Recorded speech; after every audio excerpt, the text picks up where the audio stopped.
Someone once wrote that if you do what you love, you'll never work a day in your life. By that measure, Peter Brock has been one of the most idle men in the history of the automobile. But the reality is, he's an industry icon, a racer, designer, innovator, instructor, historian, photographer, and author. Growing up in the hot rod culture of California, cars were a focus for Peter from age 12. Too young to race, he indulged his interest by photographing them and sketching designs. At 16, he acquired his first car, an MGTC. That was followed by a '46 Ford convertible which he customized, adding a Cadillac engine. The Fordillac won the prestigious Oakland National Roadster Show in back-to-back years while Peter was still in high school.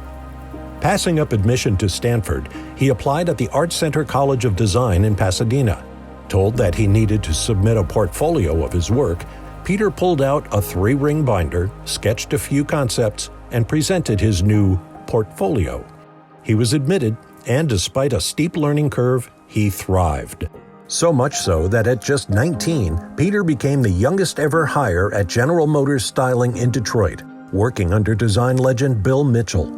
Despite his youth, Peter played a key role in creating the first Corvette hardtop, the iconic 1963 Stingray split-window coupe.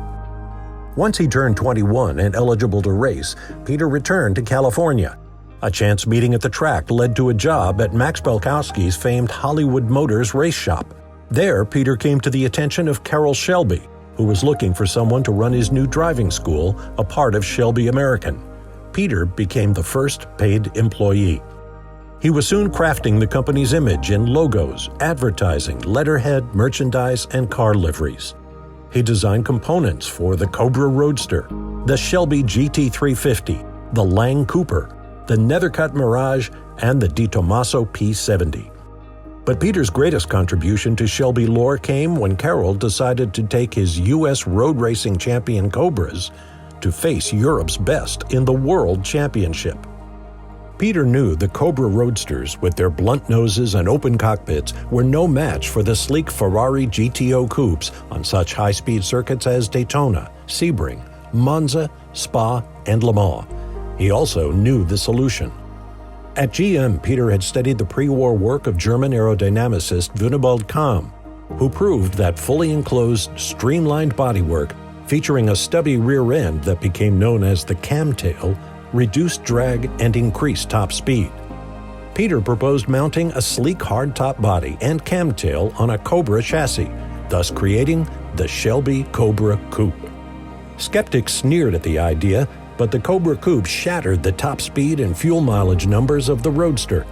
At the 1964 Daytona 2,000 kilometers, a pit fire denied the coupe a crushing debut victory, but earned it the name Daytona. At Le Mans, the car clocked an astonishing 197 miles per hour, carrying Dan Gurney and Bob Bondurant to victory in the GT class over Ferrari. A year later, the cars claimed the first FIA International GT Championship of Manufacturers for an American marque. The Daytona Cobra Coupe later became the first automobile named to the National Archives of the Library of Congress as an historically significant vehicle. Following his Shelby years, Peter founded Brock Racing Enterprises, becoming the factory race team for Japan's Datsun brand. They won an SCCA regional championship at their first attempt.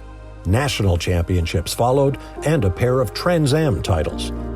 Peter's virtuosity has created hang-gliding designs that set world records. He returned to his alma mater to teach. He produced photography and wrote articles for magazines and authored books on the cars that brought his designs to life. On this 60th anniversary of Shelby American, we are proud to name the legendary company's first, and in so many ways its most impactful employee, as our American Speed Festival Master of Motorsports. We honor Peter Brock for his lifetime of innovation, excellence, and achievement.